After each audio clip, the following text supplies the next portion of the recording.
చాలా రోజులు గ్యాప్ వచ్చింది మహేశ్వర్ రెడ్డి గారికి మీడియాలో మాట్లాడకుండా ఏదో ఒకటి మాట్లాడి తెరపైకి రావాలి కనబడట్లేదన్న ఉద్దేశంతో నోటికి వచ్చినట్టు మాట్లాడుతుర్రు.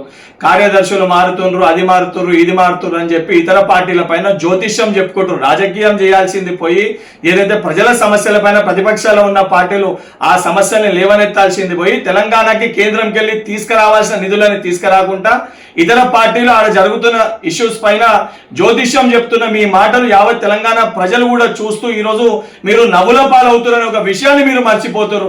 మహేశ్వర్ రెడ్డి గారు నిజంగా మీకు చిత్తశుద్ధే ఉంటే ఏదైతే తెలంగాణకి కేంద్రానికి వెళ్ళి రావాల్సిన నిధులు తీసుకొని వచ్చి ఇది మేము కేంద్రానికి వెళ్ళి తీసుకొని వచ్చినాము, లేదా ఇక్కడ ప్రజలు పడుతున్న ఇబ్బందుల పైన మీరు అసెంబ్లీలో మాట్లాడాలి.